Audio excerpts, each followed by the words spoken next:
नमः पंकजनाभाय नमः पंकजमालिने नमः पंकजनेत्राय नमस्ते पंकजांघ्रे। हे पद्मनाभ, हे कंजमाली, हे कंजनेत्र, हे कंज करकमल, कंज चरण कमल, हे गिरधर, हे प्रभु आपको नमस्कार है। हे भगवान, आपने वसुदेव देवकी को संकट से मुक्त किया, इसमें कोई संदेह नहीं, लेकिन उन्हें अकेले संकट से मुक्त किया, उनके पुत्रों को संकट से मुक्त नहीं किया। वसुदेव देवकी के 6 पुत्र कंस के द्वारा मारे गए, आपने उनके पुत्रों की रक्षा नहीं की। वे आपके खास बड़े भाई थे, उनकी रक्षा आपने नहीं की। और इस कुंती की 5 पुत्रों के साथ रक्षा की। इसलिए भगवान, हमें तो लगता है कि वसुदेव देवकी के ऊपर जितना अनुग्रह आपने नहीं किया, उससे भी अधिक अनुग्रह आपने अपनी इस कुंती बुआ के प्रति अनुग्रह आपने किया है। यथा ऋषिकेश खलेन देवकी कंसेन रुद्धाति चिरं शुचार्पिता विमोचिताहं च सहात्मजा विभो त्वयैव नाथेन मुहुर्विपदगणा। हे भगवान, आपने शोकग्रस्त देवकी की कंस के अत्याचार से रक्षा की थी, वैसे ही आपने विपत्तियों से हमारी बारंबार रक्षा की है। विपद गणात, विपत्तियों के समूह से रक्षा की है। क्यों कहते त्वयैव नाथेन। देखो, एवकार जो है वो अन्य की व्यावृत्ति के लिए है। इसका तात्पर्य है एकमात्र आप ही मेरे स्वामी हैं। यह जो मेरे हृदय में भाव था, इस भाव के कारण ही आपने हमारी रक्षा की।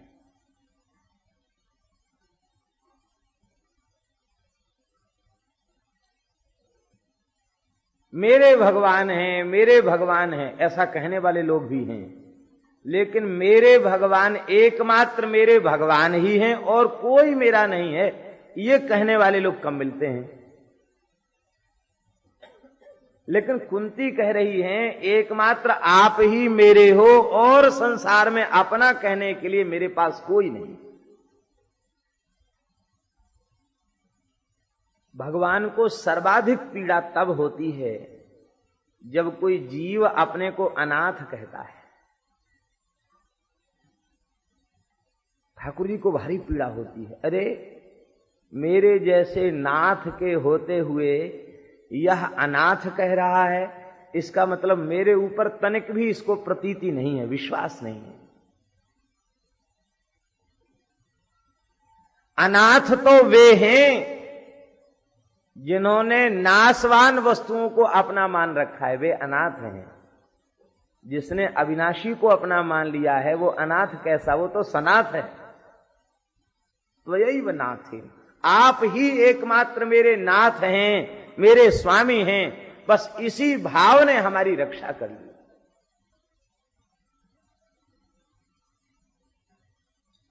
संपूर्णानंद जी महाराज कहा करते थे कि त्वयैव नाथेन, बस इसी वाक्य के ऊपर कुंती के ऊपर पूरी कृपा भई। इसी शब्द पर पांडवों पर कृपा भई है। कुंती संसार की दृष्टि में अनाथ है, पति मर चुका है, असमय में पांडु का निधन हो चुका है, जेठ जी का अत्याचार, कितनी भयंकर परिस्थिति है उसके ऊपर, लेकिन इसके बाद भी कुंती अपने को अनाथ नहीं मानती। जब द्वारिका नाथ हमारे अपने हैं तो मैं अनाथ कैसे? मैं अनाथ नहीं हूं, मैं सनाथ हूं।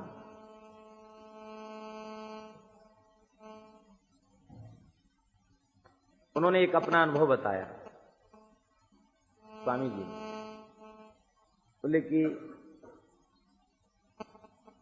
भीतर से हमने विश्वास कर लिया भगवान मेरे नाथ हैं, मेरे स्वामी हैं। दिगंबर विचरण करता था, बहुत कष्ट शरीर में, कष्ट को झेल करके प्रसन्न होकर के विचरण करता। तो कहते कि 37 वर्ष तक पूर्ण दिगंबर में रहा और एक भी दिन हमारे पैर में कांटा लगा हो हमें स्मरण नहीं है, अथवा एक भी दिन में भूखा सोया हूं यह मुझे पता नहीं है। पूर्ण मौन और पूर्ण दिगंबर, इस स्थिति में विचरण किया। हरिशरणम हरिशरणम हरिशरणम करते हुए विचरण किया। एक भी दिन तो भूखे रहे। एक तो उन्होंने अपना अनुभव खुद अपनी वाणी से सुनाया। जैसे पहाड़ में फंस गए और वहां न कोई गांव न कुछ, एक जगह बैठ गए चुपचाप, झरने के सारे बैठ गए। रात तो बीत गई। सवेरे 5 बजे स्नान करके हम विचार कर रहे थे कि आज तो पता नहीं कोई गांव मिलेगा कि नहीं, कहीं से कोई भिक्षा मिलेगी कि नहीं। तब तक क्या हुआ कि सवेरे ही सवेरे एक आदमी आ गया, बिना कहे पूछे उसने पत्तल परोस दिया, गरम गरम हलवा। 5-6 बज रहे होंगे, गरम गरम हलवा परोस दिया। अब कहते वो तो हलवा परोस के व्यक्ति चला गया। अब कहते हम हलवा खावें और आंखों से अश्रु की धारा बहे कि देखो इस घोर जंगल में गरम गरम हलवा खिलाने वाला है, फिर भी लोग कहते हैं कि हम अनाथ हैं, फिर भी चिंता करते हैं। अरे चिंता तो वे करें जो भगवान के नहीं, भगवान के जन हैं, उन्हें चिंता करने की आवश्यकता नहीं। त्वयैव नाथेन मुहुर विपद्गणात्, आप ही मेरे एकमात्र नाथ हैं, स्वामी हैं। आपने अनंत विपत्तियों से हमारी रक्षा की। त्वयैव नाथेन मुहुर विपद्गणात्।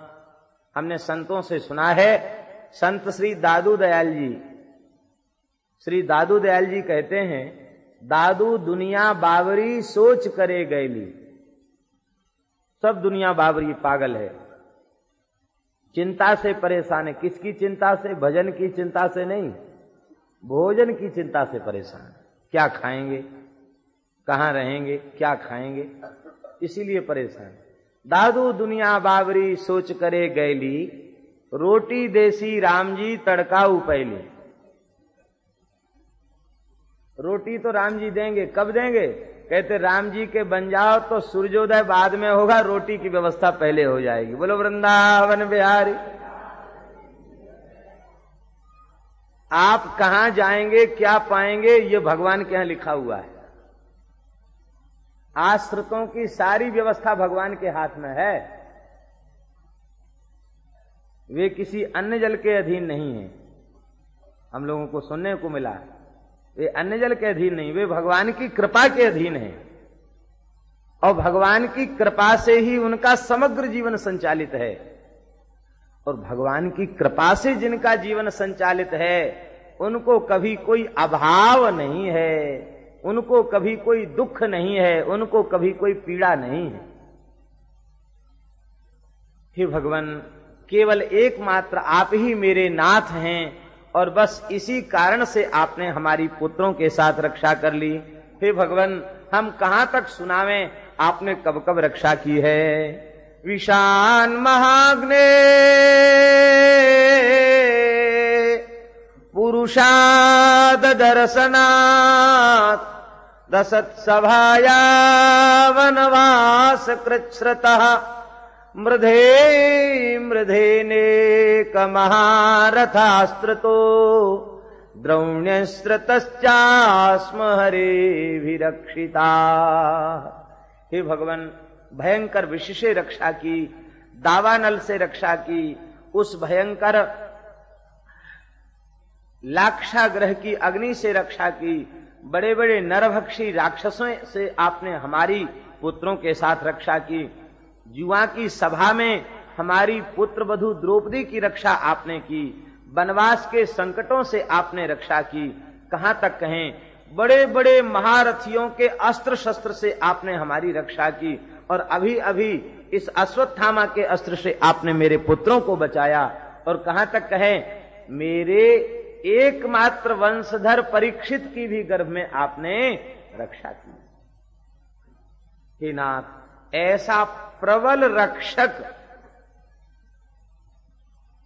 के होते हुए हम दुख अवसाद और चिंता करें, इसकी क्या आवश्यकता है। पत्नी पुत्र आदि के संबंध की बात छोड़ दें, किसी के घर का पालतू कुत्ता होता है, गले में पट्टा बंधा रहता है, उस कुत्ते के अपमान से भी लोग डरते हैं।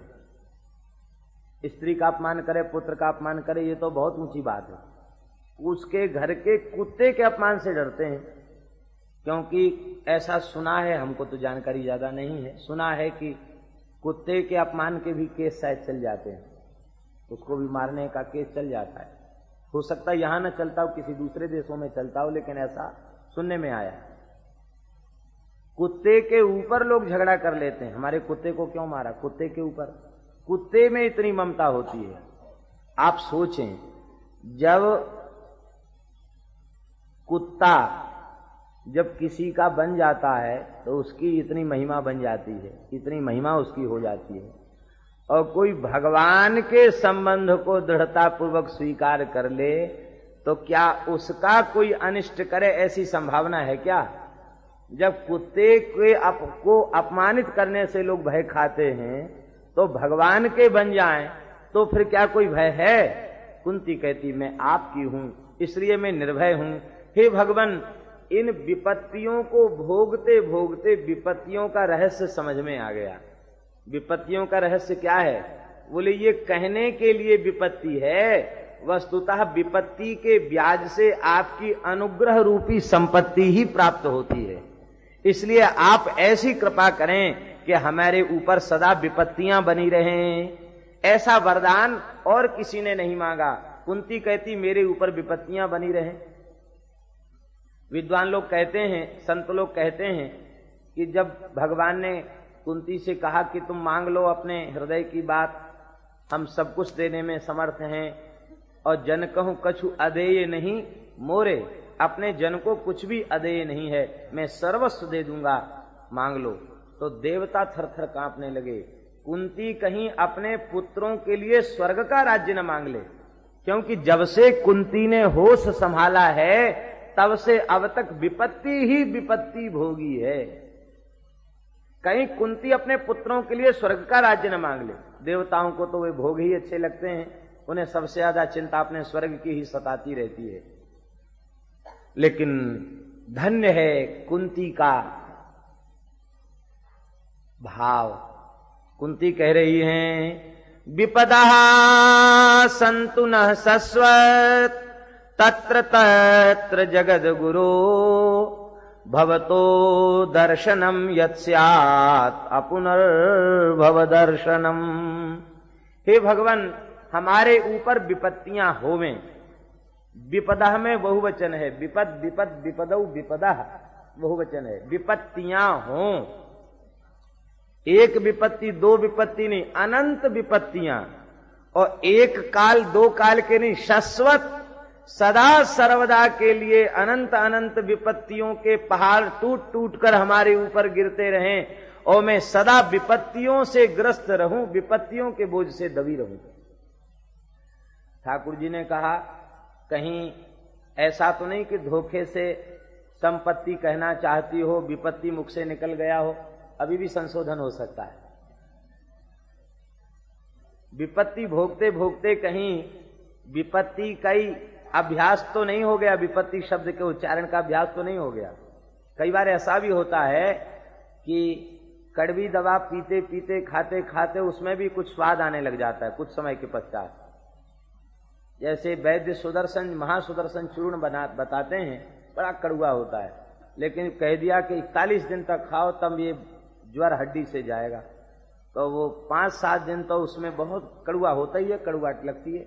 लेकिन जब सोचता है कि रोज ही खाना पड़ेगा तो धीरे धीरे उसका कड़वापन भी उसे फिर कम लगता है, उसमें भी कुछ न कुछ स्वाद उसे आने लग जाता है। तो ऐसे ही कहीं विपत्ति भोगते भोगते विपत्ति में स्वाद तो नहीं आने लग गया, अथवा संपत्ति कहना चाहती हो, विपत्ति निकल गई हो। कहती नहीं, विपद संतु न सस्वत तत्र तत्र जगद गुरु भवतो दर्शनम यत्स्या। ये विपत्तियां आपका दर्शन कराने वाली हैं, इसलिए विपत्ति हमको प्रिय हैं। आप कृपा करके विपत्ति दें, और आपका जो दर्शन है वो कैसा है? अपुनर्भव दर्शनम। यह दर्शन जन्म मृत्यु के चक्र से सदा सर्वदा के लिए छुटकारा दिलाने वाला दर्शन। आप लोग बड़े बुद्धिमान हैं, खुद विचार करें। कुंती ने विपत्ति मांगी है क्या? कुंती ने विपत्ति मांगी क्या? नहीं। कहा सुना यही जाता कि कुंती ने विपत्ति मांगी। कुंती ने विपत्ति नहीं मांगी। कुंती न तो संपत्ति चाहती है और न कुंती विपत्ति चाहती। कुंती चाहती है भगवान का दर्शन। इसलिए भवतो दर्शनम यत्स्यात्, आपका दर्शन जैसे हो वैसी कृपा आप हमारे ऊपर करें। उनको न तो विपत्तियों से और न संपत्ति से कोई प्रयोजन है। कुंती को प्रयोजन है, हे नाथ आप मेरे समक्ष सदा बने रहें, आप एक पल के लिए, एक क्षण के लिए भी हमसे अलग न हो। यही भाव कुंती के हृदय में है। तो कुंती विपत्ति नहीं, कुंती भगवान का दर्शन चाहती है, और वो विपत्ति भगवान का दर्शन कराने वाली हैं, इसलिए कुंती को विपत्ति से प्रेम। भवतो दर्शनम यत्स्यात् अपुनर्भव दर्शनम, आपका दर्शन कराने वाली यह विपत्ति है। और भगवान का दर्शन हो गया तो विपत्ति विपत्ति रह जाएगी? फिर विपत्ति विपत्ति नहीं रह जाएगी। तब तक ही विपत्ति है जब तक ये मंद मंद मुस्कुराते हुए त्रिभंग ललित मुरली मनोहर सामने नहीं आए, तभी तक विपत्ति है। और सबसे बड़ी विपत्ति क्या है? संसार की जितनी विपत्तियां हैं वे तो केवल इस नाशवान शरीर को लेकर, संसार को लेकर हैं। उनकी क्या महिमा है, वे सब नगण्य हैं। सबसे बड़ी विपत्ति ये है, पुनरपि जननम पुनरपि मरणम पुनरपि जननी जठरे शयनम। ये सबसे बड़ी विपत्ति है।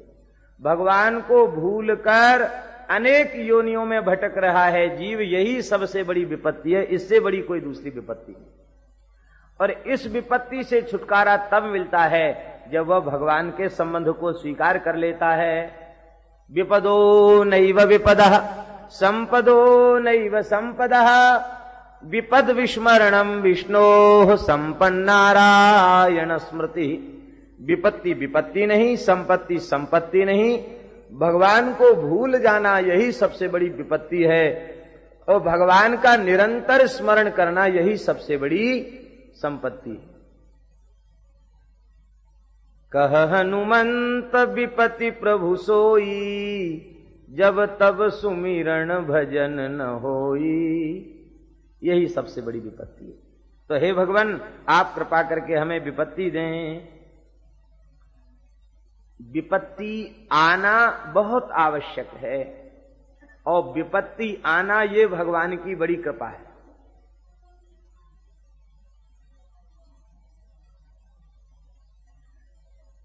यदि विपत्ति ना आवे तो किसी जीव को संसार से वैराग्य नहीं होगा। दुख ना आवे, कष्ट ना आवे तो संसार का कोई जीव भजन में नहीं लगेगा। किसी के चित्त में वैराग्य नहीं होगा। इतना कष्ट भोगने के बाद, इतनी विपत्ति सहन करने के बाद तो संसार से अरुचि नहीं हो पाती। तो सब बात अनुकूल हो जाए तो भगवान की जरूरत पर क्या रह जाएगा। इसलिए जब भी विपत्ति जीवन में आती है तो वह भगवान की ओर ले जाने के लिए आती है। लेकिन फिर भी यह विमुख अभागा जीव, यह विपत्ति हमको भगवान की ओर ले जाने के लिए आई है, इस बात को नहीं जानता है। और उस विपत्ति को अपने पुरुषार्थ से नष्ट करके और लौकिक नाशवान धन को बटोर करके और चाहता है कि अब हमारी विपत्ति दूर हो गई। लेकिन विपत्ति उसकी दूर नहीं भई। सबसे बड़ी संपत्ति है भगवान नाम की स्मृति, यही सबसे बड़ी संपत्ति है। और विपत्ति भगवान को भूल जाना यही विपत्ति है। सबसे बड़ा खजाना क्या है? निमि महाराज ने कहा अक्षय खजाना क्या है? सत्संगः सेवधीर नृणाम। सबसे भारी खजाना, अक्षय खजाना सत्संग ही है। सत्संग से बड़ी संपत्ति कोई नहीं है, कुसंग से बड़ी विपत्ति नहीं है। तजो मन हरि विमुखन को संग, जिनके संग कुमति मति उपजत परत भजन में भंग। कुसंग छोड़ करके सत्संग का आश्रय लो, सतत भगवान नाम रूप गुण लीला की स्मृति बनी रहे, इसी का नाम है संपत्ति। हे भगवान, क्योंकि हमें अच्छी प्रकार से पता है, जन्मैश्वर्य श्रुत स्त्री भी एधमान मदपुमान, नैवार हत्य विधा तुम वही त्वाम किंचन गोचरम। जन्म ऐश्वर्य और श्रुत माने ज्ञान। उत्तम कुल में जन्म, ऐश्वर्य, सुंदर रूप, ज्ञान, इन सब के कारण जिस जीव का अहंकार बढ़ चुका है, वह अहंकारी जीव, उसकी जिह्वा पर आपका एक नाम भी प्रकट नहीं हो सकता है। क्यों? आप अकिंचन गोचर हैं। भगवान के भजन में वही लगता है, भगवान के भजन का स्वाद उसे ही मिलता है जो शरीर संसार को अपना नहीं मानता। जो भगवान को अपना मानता है उसी को भजन का स्वाद मिलता है। जो भगवान को अपना नहीं मानता, उसका संसार को अपना मान रखा है, वो तो लोग महाराज भजन में लग ही नहीं पाते हैं। और कितनी बार तो ऐसा भी होता है कि वो भजन करने वालों को निकम्मा समझ लेते हैं, और निकम्मा ही नहीं समझते हैं, ये भी कहते हैं कि जिनके पास कोई धंधा नहीं है तो ये बेचारे करते हैं ऐसा।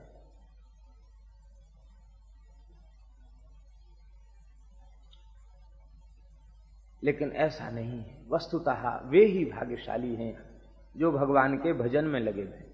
श्री वृंदावन बिहारी लाल की। श्री कुंती माता कहती है, हे भगवान, हमें तो आपकी बाल रूप की झांकी याद आ रही है। देखो, ये है माता का हृदय। ठाकुर जी द्वारिकाधीश हैं, लेकिन मैया को बाल छवि का स्मरण हो रहा है। कुंती जी कहती हैं, गोप्या ददे त्वयि कृतागसिदाम तावद, याते दशाश्रु कलिलांजन संभ्रमाक्षम, वक्त्रम निनीय भय भावनया स्थितस्य, सामां विमोहयति भीरपि यद् बिभेति। हे भगवान, हमें तो आपकी वह झांकी याद आ रही है। मैया यशोदा ने उलूखल घसीट कर आपके सामने रख दिया, एक हाथ में रस्सी ले ली, एक हाथ से आपका हाथ पकड़ लिया और कहा कि देख कन्हैया, आज मैं तोया उखलते बांधूंगी। वह समय प्रभो, आपके कंजदल नेत्रों से अविरल अश्रुधारा बहने लगी और आपके नेत्रों में लगा हुआ कज्जल घुल घुल करके कपोलों पर आने लग गया। याते दशाश्रु कलिलांजन संभ्रमाक्षम, भय के कारण नेत्र आपके नाच रहे थे और आप लाल लाल हथेली से आंसू पोंछ रहे थे, तो आपकी लाल लाल हथेली काली हो रही थी। हे भगवान, आप भय की ओर देख दें तो भय भी भयभीत हो जाए। जो भय है ना, उसकी ओर आप देख दें तो भय भी भयभीत हो जाए। और आप भक्त के प्रेम को कैसे स्वीकार कर लेते हैं, अंगीकार कर लेते हैं कि मैया के सामने भय के कारण आप थर थर कांप रहे थे, आपके नेत्रों से अश्रुधारा बह रही थी। हे भगवान, आप अपने भक्तों पर ऐसी प्रीति करते हैं। श्री गोस्वामी जी महाराज ने कहा है, जेहि बांधे सुर असुर, सबको बांध रखा भगवान ने। जेहि बांधे सुर असुर नाग मुनि, प्रबल कर्म की डोरी, सोई अविछिन्न ब्रह्म जसुमति कर, बांध्यो सकत न छोरी। ऐसी हरि करत दास पर प्रीति, अपने भक्त पर आप ऐसी प्रीति करते हैं। हे भगवान, आपकी प्राप्ति का उपाय क्या है? कुंती कहती है, हमारी समझ में आया है, आपकी प्राप्ति का उपाय क्या है? श्री कुंती माता एक श्लोक में भगवत प्राप्ति बता रही, एक श्लोक में। बहुत सुंदर सरलतम उपाय कुंती माता बता रही हैं, सावधान होकर सुने। शृण्वन्ति गायन्ति गृह्णन्त्यभीक्ष्णसः स्मरन्ति नन्दन्ति तवेहितं जनाः त एव पश्यन्त्यचिरेण तावकम् भव प्रवाहो परमं पदाम्बुजम्। हे भगवान, शृण्वन्ति, जो प्रेमी प्रेम पूर्वक आपकी कथा को सुनते हैं, और गायन्ति, गाते हैं, गृह्णन्ति, स्तुति करते हैं, गुनगुनाते रहते हैं, निरंतर आपके नाम रूप गुण लीला का अनुसंधान करते रहते हैं, आपका निरंतर स्मरण करते रहते हैं और आपकी लीला का चिंतन करके आनंद में विह्वल होते रहते हैं। और इतना ही नहीं, तब एहितम जनाः नंदन्ति, जो कुछ अनुकूल प्रतिकूल जीवन में घटित हो रहा है वह आपकी इच्छा है। दूसरा अर्थ है इसका, स्मरन्ति नंदन्ति तवे हितम जनाः, एहितम इच्छितम, जीवन में अनुकूल प्रतिकूल जो कुछ घट रहा है ये आपकी इच्छा है। ओ भगवान करुणामय हैं, अकारण करुणा करुण करुणा वरुणालय हैं। ऐसे करुणा वरुणालय भगवान की कोई इच्छा वह उनकी कृपा करुणा के विरुद्ध नहीं हो सकती है। भगवान की जो इच्छा है वह हमारे परम कल्याण के लिए ही है, परम मंगल के लिए ही है। बालक को फोड़ा हो गया, मवाद बन गया, बहुत कष्ट है। मैया उस कष्ट को देखती है तो डॉक्टर के पास ले जाती चीरा लगवाने के लिए। मैया को इच्छा होती कि बालक का ये रोग ठीक हो जाए, और जिस समय मैया हॉस्पिटल ले जाती है तो बालक नोच लेता है, दांत से काट तक लेता है, और उसे उस समय लगता है कि ये मैया ही हमारी सबसे बड़ी दुश्मन है। और इतना ही नहीं, बलपूर्वक उसके हाथ और पकड़ लेती मैया। जिसके हृदय में इतना वात्सल्य, वो डॉक्टर से कहती कि इसमें गांठ मत रहने देना, सब निकाल दो इसको, बाद में सेवा शुश्रूषा में कर लूंगी। तो अब कोई कहे कि मैया उस बालक को कष्ट देने की इच्छा रखती है, तो क्या उस इच्छा को कष्ट देने वाली इच्छा कहा जाएगा? ये बालक को स्वस्थ करने की इच्छा कही जाएगी।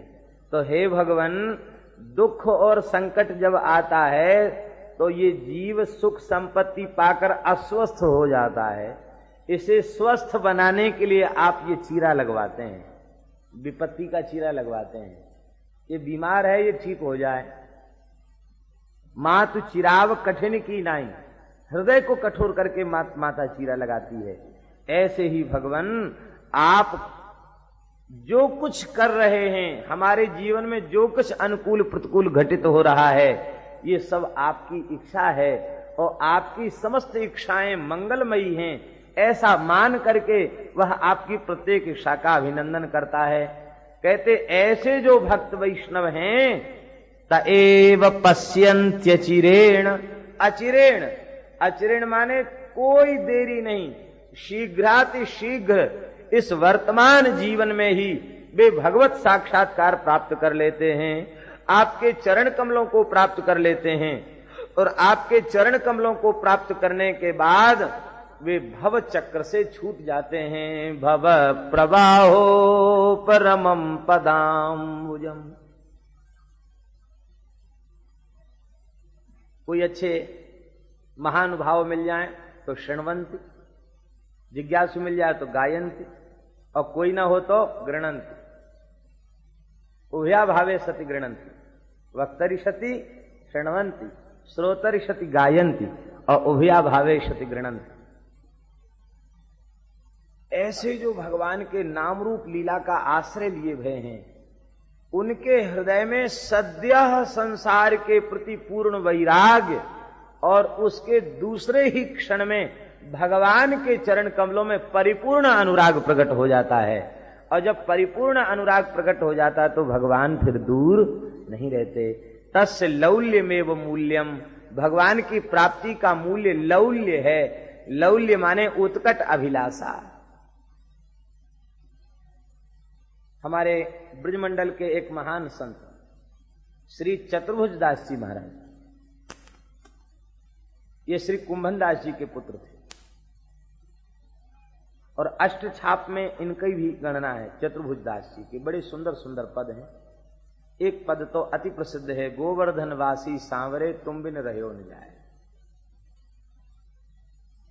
विठलनाथ जी आपके गुरुदेव हैं, तो विठलनाथ जी ने कहा चतुर्भुज दास जी हम तीर्थ यात्रा जाना चाहते हैं, आप मेरे साथ चलिए। तो अब गुरोह आज्ञा गरीयसी, आज्ञा को कैसे टालें, आज्ञा को टालने का सामर्थ्य नहीं। तो घबरा तो गए, व्याकुल तो हो गए, लेकिन कहा ठीक है गुरुदेव जैसी आपकी आज्ञा। तो ब्रज छोड़ने का भाव नहीं था। आप श्रीनाथ जी का दर्शन करके आए और गुरु जी के चरणों में प्रणाम किया, आसन बासन ले लिया, चलने लगे। अब मुड़ मुड़ करके बार बार गिरिराज जी की ओर देखते, नेत्र से अश्रुधार बह रही है, गिरिराज जी की ओर देखते, फिर चलते। अब गिरिराज जी का भी दिखना बंद हो गया, तो मंदिर देखते श्रीनाथ जी का, गिरिराज जी के ऊपर मंदिर देख करके व्याकुल होते। अब मंदिर भी दिखना बंद हो गया, इतनी दूर पहुंच गए। तो अब मंदिर की ध्वजा दिखाई देने लग गई, ध्वजा देखते, और जब और आगे बढ़े तो ध्वजा दिखना भी बंद हो गई। जैसे ही ध्वजा का दर्शन भी बंद हुआ, मूर्छित होकर के गिर गए। और उस समय आपने पुकारा भगवान को, गोवर्धन वासी सांवरे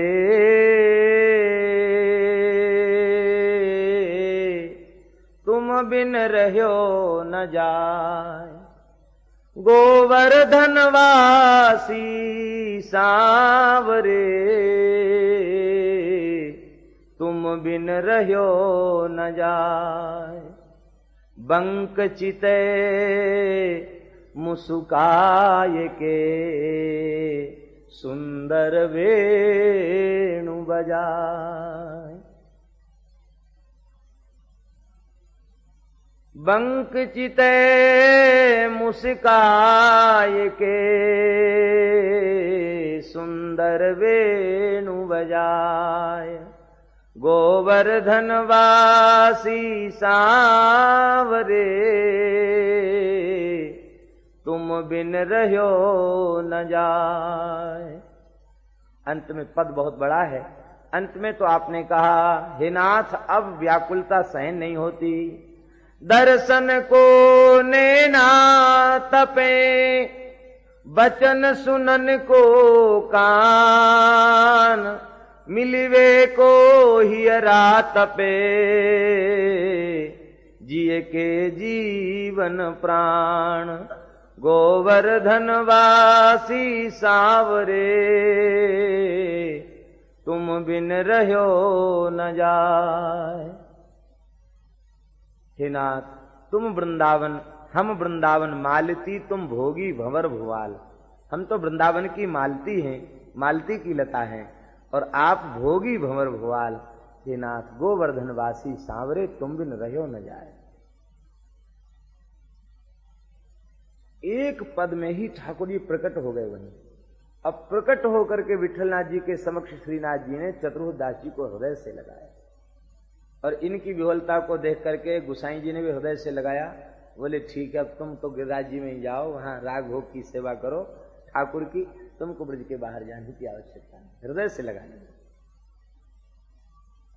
लौल्यम एवं मूल्यम, जिस दिन उत्कट अभिलाषा होगी उसी दिन भगवान की प्राप्ति हो जाए। चाह नहीं है, चाह के बिना कैसे संभव है। भक्ति महारानी का अंतिम श्रृंगार है चाह। भक्ति महारानी को श्रृंगार चारु वीरी चाह, रहे जो निहार लहे लाल प्यारी गाइए। भक्ति महारानी का अंतिम श्रृंगार है क्या? चाह। चाह क्या है? वीरी। श्रृंगार में वीरी अंतिम है, कहते ये चाह ही वीरी है। सब साधनों का अंतिम फल है चाह। भगवत प्राप्ति की उत्कट अभिलाषा, भगवत प्राप्ति की उत्कट कामना, इसी को चाह कहते हैं। श्री वृंदावन बिहारी लाल की। विश्वास करो इस बात के ऊपर, ये 3 काम में लगे रहो तो बार बार जन्म नहीं लेना पड़ेगा। इसी जन्म में भगवान का प्रत्यक्ष दर्शन होगा, अवश्य होगा, इसमें कोई संदेह नहीं। भागवत में कुंती का भाव है, भगवान के सामने बोल रही है, प्रेम पूर्वक कथा सुनते हैं और भगवान के नाम रूप गुण को उच्च स्वर से विह्वल होकर के गाते रहते हैं, बार बार भगवान के नाम रूप गुण लीला का स्मरण करते रहते हैं और जीवन में जो कुछ सुख दुख हो रहा है ये सब भगवान की कृपा मानकर, इसे भगवान की करुणा मानकर स्वीकार कर लेते हैं। ऐसे जीवों को शीघ्रातिशीघ्र भगवत साक्षात्कार प्राप्त होता है और भगवान का साक्षात्कार करके वे इस दुखमय संसार के चक्र से सदा सर्वदा के लिए मुक्त हो जाते हैं। श्री कृष्ण कृष्ण सख वृष्ण स्वभाव निध्रुग राजन्य वंश दहना नपवर्ग वीर्य गोविंद गोद्विज सुरार्ति हरावतार योगेश्वराखिल गुरो भगवन नमस्ते। कुंती का यह स्तुति का अंतिम श्लोक है। स्तुति का शुभारंभ कहां से है? नमस्ये पुरुषम त्वाद्य, यहां से शुभारंभ है और समाप्ति कहां है? योगेश्वराखिल गुरो भगवन नमस्ते। आदि में कहा नमस्ते और अंत में कहा नमस्ते, दोनों का अर्थ एक ही है। नमस्ते का जो अर्थ है वही नमस्ते का अर्थ है। नमस्कार करती हूं अर्थात आत्मसमर्पण, संपूर्ण समर्पण, सर्वतो भावेन समर्पण पूर्वक भगवत शरणागति। कहने का तात्पर्य है कि प्रपत्ति में ही संपूर्ण भावों को संपुटित कर दिया। शरणागति में नमस्ते और नमस्ते कह करके संपूर्ण शरणागति के भाव को, शरणागति में ही संपूर्ण अपने प्रेम के भावों को कुंती माता ने संपुटित कर दिया। इस स्तुति को सुनकर भगवान इतने गदगद हो गए कि भगवान मुस्कुराने लगे और भगवान बोले, बुआ जी अब रोना बंद कर दो, अब मैं नहीं जाता द्वारिका, जब तक नहीं कहोगे नहीं जाऊंगा। और बुआ जी आपके जैसे प्रेमियों को छोड़ के मैं जाऊंगा कहां। इतने प्रसन्न हो गए भगवान। प्रेमणा राज्ञा निवारिता, भगवान के इस प्रेम को देखकर युधिष्ठिर ने हाथ पकड़ लिया और कहा, जब नहीं जा रहे हैं तो यहां खड़े खड़े क्या करेंगे, बहुत देर हो गई, चलिए महल में पधारिए। ठाकुर जी महल में चले गए, उल्लास छा गया। ठाकुर जी तैयार थे, ठाकुर जी की यात्रा को रोक दिया कुंती माता ने। बोलो भक्तवत्सल भगवान। भगवान की प्रत्येक लीला बड़ी विलक्षण है। महाभारत युद्ध के प्रारंभ में अर्जुन को मोह हुआ। ये हमारे चाचा, गुरु, ससुर, ताऊ, ये सब नातेदार रिश्तेदार सामने खड़े हैं, ये सबको हम मारेंगे, रक्त से सनी हुई संपत्ति को लेकर हम क्या करेंगे। गुरु न हत्वा ही महानुभावान, इन गुरुओं को मारकर महानुभावों का वध करके भुंजीय भोगान रुधिर प्रदग्धान, हमको नहीं चाहिए महाराज। भगवान ने अर्जुन के मोह को नष्ट किया श्रीमद् भगवद गीता का उपदेश दे करके। गीता जैसा शास्त्र अन्य कोई दूसरा नहीं है। एकम शास्त्रम देवकी पुत्र गीतम, एक ही शास्त्र, ये भगवान के मुख की वाणी है। वेद से भी विशिष्ट गीता है। यद्यपि वेद की महिमा हम कम नहीं कर रहे हैं, वेद वेदांत का सार सर्वस्व ही गीता है, लेकिन वेद श्वास प्रश्वास है और गीता साक्षात भगवान की वाणी है। वो श्वास प्रश्वास नहीं है, साक्षात भगवत वाणी है। तो भगवत वाणी होने से गीता की सर्वोपरि महिमा है। भगवान ने गीता का उपदेश देकर के अर्जुन को मोह को नष्ट किया। और युद्ध जब हो गया तो युधिष्ठिर को मोह हो गया। बोले, हमारे युद्ध की लिप्सा ने कितने माताओं की गोद को सूनी कर दिया, कितने नारियों का सुहाग उजड़ गया, सिंदूर धुल गया।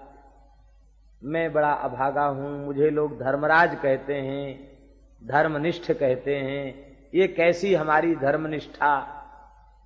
बहुत दुखी हो गए। भगवान समझा रहे हैं लेकिन फिर भी समझ में नहीं आता। क्यों नहीं आता समझ में? देखो, असली उत्तर तो इसका यह है कि भगवान समझाने का नाटक कर रहे हैं, भीतर से समझाना नहीं चाहते। भगवान समझाना चाहें और समझ में ना आवे, ये संभव है क्या? भगवान समझाना चाहें और समझ में ना आवे, ये संभव है क्या? नहीं संभव है। भगवान समझा तो रहे युधिष्ठिर को, लेकिन भीतर से समझाना नहीं चाहते। क्यों? बोले वे महाभागवत श्री पितामह भीष्म के द्वारा उनका समाधान कराना चाहते, इसलिए भगवान की इच्छा पितामह भीष्म के द्वारा समाधान हो। भागवत की वाणी, भक्त की वाणी, भागवत की वाणी से समाधान प्राप्त कराना चाहते हैं। इसलिए भगवान धर्मराज युधिष्ठिर को पांडवों के साथ सरसैया पर पड़े हुए पितामह भीष्म के निकट लेकर भगवान गए। वे उत्तरायण की प्रतीक्षा में सरसैया पर पड़े हुए भगवान का स्मरण कर रहे थे। कुछ संतों ने उत्तरायण शब्द का अर्थ श्री कृष्ण ही किया है। उत्तरायण माने श्री कृष्ण। श्री कृष्ण दर्शन की प्रतीक्षा में उन्होंने प्राण रोक रखे थे। उत्तरायण माने सूर्य के उत्तरायण तो है ही, उसका हम निषेध नहीं कर रहे हैं, लेकिन उत्तरायण माने श्री कृष्ण। उत्तरायाः गर्भो अयनम निवास स्थानम यस्य असौ उत्तरायण श्री कृष्ण। उत्तरा का गर्भ है जिनका निवास स्थान, ऐसे श्री कृष्ण ही उत्तरायण है। वे श्री कृष्ण का दर्शन कर चाहते हैं, क्योंकि सूर्यस्याप्य भवेत् सूर्यः, ये सूर्य के भी सूर्य हैं। चंद्रमा मनुषो जातस् चक्षोः सूर्यो अजायत, सूर्य तो इनके नेत्र हैं, इसलिए वस्तुतः उत्तरायण भगवान श्री कृष्ण हैं। श्री कृष्ण के दर्शन की प्रतीक्षा में आप सरसैया पर विराजमान हैं। कैसी शोभा हो रही है! देवतामिव खाच्युतम, ऐसे लगता है मानो आकाश से गिरा हुआ कोई देवता हो। इतने काल तक बिना अन्न जल के सरसैया पर पड़े हैं तो भी तनिक भी मलिनता नहीं है। यह है भगवत चिंतन का प्रभाव। एक समय बाल भोग न मिले, राजभोग चूक जाए तो चेहरा उदास हो जाता है, लेकिन इतने समय से सरसैया पर पड़े हैं, लेकिन कांति कैसी है! देवता में वो खाच्युतम, आकाश से गिरा हुआ कोई देवता हो। ये भगवत चिंतन की महिमा है। यह अनुभव में आता है कि वस्तुतः भगवान के भक्त संत महात्मा जिनकी संपूर्ण प्रीति भगवान में हो चुकी है, वे तो केवल भगवान के स्मरण के सहारे ही जीवित रहते हैं, वो कोई अन्न जल के सहारे जीवित नहीं रहते। ऐसी दशा में लोग कितनी हाहाकार करते हैं। तनिक किसी को कोई कष्ट हो जाए तो लोग कितनी हाहाकार करते हैं, और ऐसी दशा में भी जो महात्मा मुस्कुरा रहे हैं, हंस रहे हैं या प्रसन्न हो रहे हैं, उनकी चित्त की स्थिति कितनी उच्च कोटि की है, इसको वाणी से नहीं कहा जा सकता।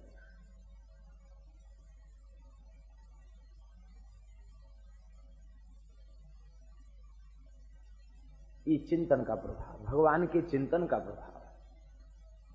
ये भगवान के चिंतन में ऐसे निमग्न हैं कि सरसैया पर पड़े होने के बाद भी उनको तनिक पीड़ा नहीं हो रही है। यहां एक शिक्षा हम लोगों को लेनी चाहिए भीष्म पितामह के इस चरित्र से। वो शिक्षा ये है कि भजन के लिए सुविधापूर्ण स्थल खोजने की कोई आवश्यकता नहीं है। भजन में वृत्ति जिनकी होती है उनके द्वारा भजन बनता है, और जिनकी भजन में वृत्ति नहीं है वो जितनी सुख सुविधा का संचय करते चले जाएंगे, भजन से उतने अधिक वंचित होते चले जाएंगे। हम लोग कई बार सोचते हैं कि ऐसे तो भजन नहीं बनेगा, एक गुफा बनाएंगे, कुटिया बनाएंगे, एकांत में रहेंगे, समय से मिलेंगे तब भजन होगा। लेकिन पता नहीं, मौत का ठिकाना नहीं, तब क्या होगा। लेकिन पितामह भीष्म न कोई सेवक है और न कोई रक्षक है, वो बाणों की सैया पर पड़े, आर पार बाण विधे हुए हैं, और उस स्थिति में उनका अखंड नाम स्मरण चल रहा है। ये भजन में जिसकी रुचि है वो भजन करेगा। चित्रकूट में एक संत ने बताया कि महाराज आपने भीष्म पितामह की बात बताई कि ऐसे भजन करते, चलो एक संत का दर्शन कराएं। चलो भाई दर्शन करने। तो मंदाकिनी के किनारे एक संत को दर्शन कराया। हम समझते हैं करीब करीब 100 वर्ष की आयु होगी, उनका स्वरूप देख के लग रहा है अतिवृद्ध। ऐसी टेढ़ी बेड़ी लकड़ी उनको गाड़ के और उन्हीं में पड़े भय धूप सेक रहे थे बाहर, और न कोई खाने की वस्तु उनके साथ, न ओढ़ने की, एक पुरानी सी गुदड़ी, और न कोई परिचित से प्रेम, न अपरिचित से द्वेष, एकदम निरपेक्ष होकर बैठे हुए। तो वहां लोगों ने बताया कि महाराज ये ऐसे महात्मा हैं, रखने वाली चीज रख जा रहे हैं, वो उठाने वाले उठा के ले जा रहे हैं। उनको न रखने वाले से प्रेम है, न उठाने वाले से उनको डर है। कितने लोग, किसी ने बता दिया कि बड़े सिद्ध महात्मा हैं, तो कितने लोग कुछ भेंट पूजा भी चढ़ा के आ रहे हैं, लेकिन उनके सामने वो सब कागज के टुकड़े हैं, दूसरे लोग ले जाके उनके यहां से उठा के ले जा रहे हैं।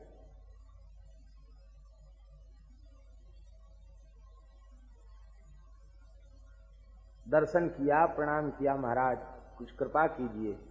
तो हाथ जोड़कर एक ही बात कही, बस महाराज भजन ही सार है, ऐसा कह के चुप हो गए और कुछ नहीं कहा। भजन ही सार है, हाथ जोड़ के कहा भजन ही सार है। और उस स्थिति में सर्दी थी, और उस स्थिति में वे इतने वृद्ध महात्मा, इतना उनका मुखकमल प्रसन्नता से खिला हुआ था कि हम कह नहीं सकते। वृंदावन से आए महाराज, हम भी वृंदावन गए थे 60-70 साल पहले। श्री देवादास जी महाराज थे, खाक चौक में, वहां हम रुके थे, ऐसा उन्होंने कहा। अब तो चित्रकूट में पड़े थे।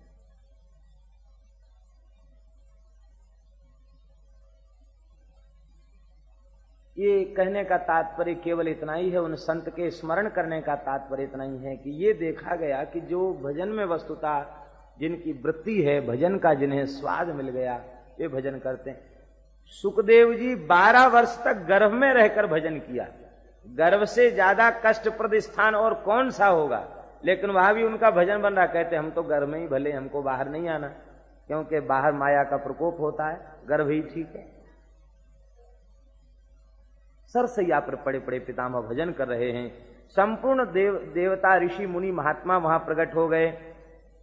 पर्वत, नारद, धौम्य, भगवान व्यास, बृहदस्व, भरद्वाज शिष्यों के साथ श्री परशुराम जी महाराज, वशिष्ठ, इंद्र, प्रमद, त्रित, गृत, समद, असित, कक्षीवान, गौतम, अत्रि, कौशिक, सुदर्शन और सुखदेव जी भी उसमें थे। ब्रह्मराता, दयो, मलाह, सुखदेव जी भी वहां उपस्थित थे।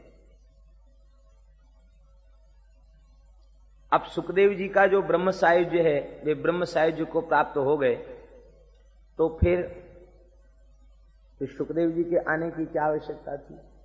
इससे सिद्ध होता, और भी कई प्रकरणों में ऐसा है जहां सुखदेव जी पधारे। बहुलास्व राजा श्रुतदेव ब्राह्मण के यहां सुखदेव जी पधारे।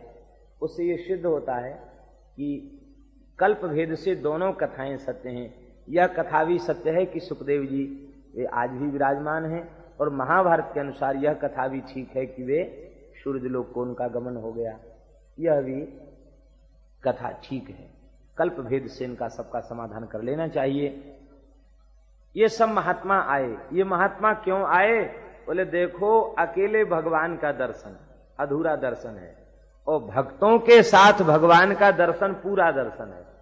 तो आज महाभागवत श्री पितामह भीष्म के साथ भगवान का दर्शन होगा, महाभागवत पांडवों के साथ भगवान का दर्शन होगा, और आज भक्त और भगवान का संवाद सुनने का अवसर मिलेगा। और इतना ही नहीं, महाभागवत श्री भीष्म पितामह के हृदय के उद्गार सुनने को मिलेंगे, उनकी दिव्य स्तुति सुनने को मिलेगी। इस सत्संग के लोभ से ये ब्रह्मांड की बड़ी बड़ी विभूतियां यहां प्रकट हो गईं। ऋषि मुनि महर्षि तो दाहिनी ओर खड़े हैं, पांडव बाईं ओर खड़े हैं, हस्तिनापुरवासी, इंद्रप्रस्थवासी, और श्री कृष्ण दाहिनी ओर खड़े, न बाईं ओर खड़े। कहां खड़े हैं? चरणों की तरफ खड़े हैं। क्यों? बोले ये निरपेक्ष महात्मा की चरण धूल भी उड़कर हमारे ऊपर पड़ जाए तो मैं कृतार्थ हो जाऊं। अनुब्रजाम्य हम नित्यम पूये त्यंग्रे ऋण भी। वे चरण की ओर खड़े हैं। और दूसरा भाव यह है कि चरण की ओर खड़े होने में लाभ है, भक्त का भगवान को दर्शन और भगवान को भक्त का दर्शन, परस्पर दोनों का दर्शन हो रहा है। आज भगवान का दर्शन करके श्री भीष्म पितामह गदगद हो गए। श्री सुखदेव जी कहते हैं कि अपने नेत्रों के मार्ग से उन्होंने पहले भगवान को भीतर ले लिया, फिर आंख बंद करके पूजन करने लग गए। कृष्णम च तत्प्रभावज्ञम आसीनम जगदीश्वरम हृदयस्थम पूजयामासो मायोपात विग्रहम। हृदयस्थ भगवान का पूजन किया। तात्पर्य क्या हुआ? बाहर भगवान खड़े हैं, उनका पूजन करना चाहिए। बाहर के भगवान का पूजन नहीं किया, भीतर के भगवान का पूजन किया। इसका तात्पर्य है कि जिस स्वरूप से वे बाहर प्रकट हैं वह उनका सर्वतंत्र स्वतंत्र स्वरूप है। वे अपनी कृपा इच्छा से आए हैं और जब इच्छा होगी तब चले भी जाएंगे।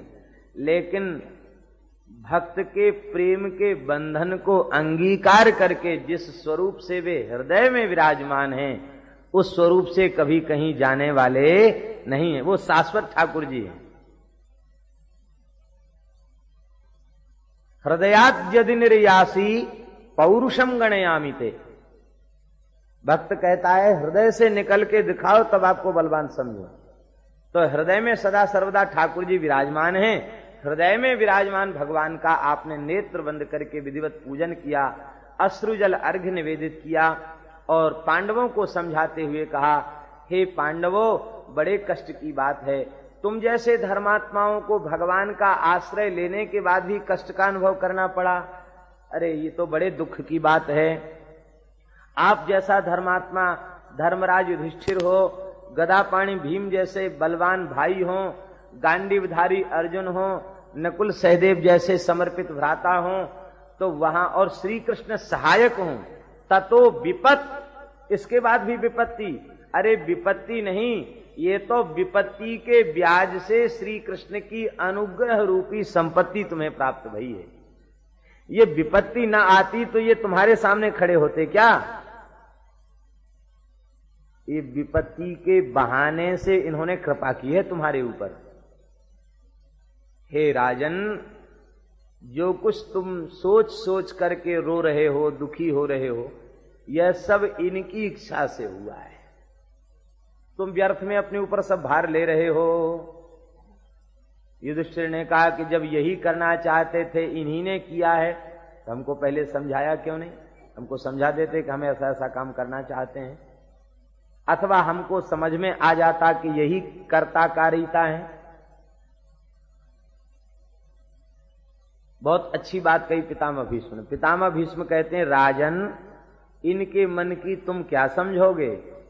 इनके मन की कोई समझ नहीं सकता। नह्यस्य करिचिद राजन पुमान वेद विधिक्षितम यद विजिज्ञासया युक्ता मुह्यन्ति कवयोपि।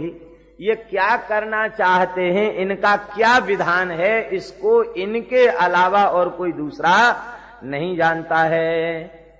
हाँ, ये तो साक्षात भगवान श्री नारायण हैं जो अपने को छिपा करके यदुवंश में प्रकट भये हैं। युधिष्ठिर ने पूछा कि चलो कोई बात नहीं, कोई नहीं जान सकता, हम नहीं जानते, तो क्या कोई भी नहीं जानता भगवान की बात को? भीष्म पितामह कहते 3 लोग जानते। हमारी जानकारी में 3 लोग ऐसे हैं जो भगवान के रहस्य को जानते हैं। कौन कौन? ले अस्यानुभावम भगवान वेद गुह्यतमम शिवः। इनके गूढ़ रहस्य को शंकर जी जानते हैं। और दूसरे कौन? देवर्षिर नारदः, नारद जी जानते हैं। और तीसरे कौन जानते हैं? कहते भगवान कपिलो नृप, कपिल जी जानते हैं। आप लोग कहेंगे 3 लोग क्यों जानते हैं? कहते 3 लोग इसलिए जानते हैं कि ये तीनों निष्प्रपंच होके भजन में लगे हैं। जो निष्प्रपंच होके भजन में लगा है वो इनकी लीला के रहस्य को जान जाता है। शंकर जी दिन रात भजन में लगे हैं। तुम पुनि राम राम दिन राति सादर जपहु अनंग अराति। दिन रात राम राम राम राम आदर पूर्वक शंकर जी कर रहे हैं। नारद जी दिन रात कीर्तन में लगे भय हैं, इसलिए नारद जी जानते हैं। और कपिल भगवान क्यों जानते हैं? कहते ध्याये चिरम भगवतस् चरणारविंदम। वे निरंतर भगवान के ध्यान में लगे भय हैं। इसका तात्पर्य जो 3 कामों में लगा है वो भगवान की लीला को भगवान के अनुग्रह से जान जाता है। कौन कौन काम? स्मरण, कीर्तन और भगवान की लीलाओं का ध्यान, मानसी सेवा, उपासना। इन 3 में जो लगा हुआ है वो भगवान की लीलाओं के रहस्य को जान जाता है। और जो संसार के प्रपंच में पड़े हैं वे नहीं जान सकते। यही बात विश्वामित्री जी ने भी कही है। अहम वेद्मि महात्मानम, वाल्मीकि रामायण का श्लोक है। अहम वेद्मि महात्मानम रामम सत्य पराक्रमम। दशरथ, तुम राम को नहीं जानते हो। चक्रवर्ती महाराज, तुम अपने पुत्र को इतना ही जानते हो कि ये मेरा पुत्र है, लेकिन मैं राम को जानता हूं। अहम वेद्मि महात्मानम रामम सत्य पराक्रमम। सत्य पराक्रम महात्मा श्री राम को मैं जानता हूं। वशिष्ठोपि, वशिष्ठ भी जानते हैं। वशिष्ठोपि महातेजा ये चान्ये तपसि स्थिता, और भी जो तपस्या में लगे हैं वे भी जानते हैं। इसका तात्पर्य है जो भगवान के भजन में लगे हुए हैं वे भगवान की महिमा को जानते हैं। इसलिए हे युधिष्ठिर, तुम सर्वतो भावेन इनके चरणों में सर्वस्व निवेदन करके भजन में लग जाओ। जो कुछ हुआ इनकी इच्छा से हुआ, यही सच्ची बात है, इसे स्वीकार कर लो तो मुक्त हो जाओगे, और अपने ऊपर भार लोगे तो दुख से मुक्ति नहीं होगी। अब तो आपकी उपदेश को सुनकर के, आपके उपदेश को सुनकर के आपका मोह निवृत्त हो गया। फिर भी सत्संग के लिए आपने विविध प्रश्नों को पूछा है। पुरुषों का स्वभाव, वर्ण आश्रम का स्वरूप, वैराग्य, इनके विविध स्वरूप, इनका लक्षण, इन सबको बताया। दान धर्म, राजधर्म, मोक्ष धर्म, स्त्री धर्म, भगवत धर्म, इन सबको समास व्यास के क्रम से श्री युधिष्ठिर ने पूछा है और श्री भीष्म पितामह ने उनका समाधान किया है। यह संवाद महाभारत में बहुत सुंदर विस्तार पूर्वक इसका वर्णन है। इसका अवश्य ही पढ़ना चाहिए। संपूर्ण धर्म और संपूर्ण सदाचार और भागवत धर्म सब कुछ इसमें आ गया।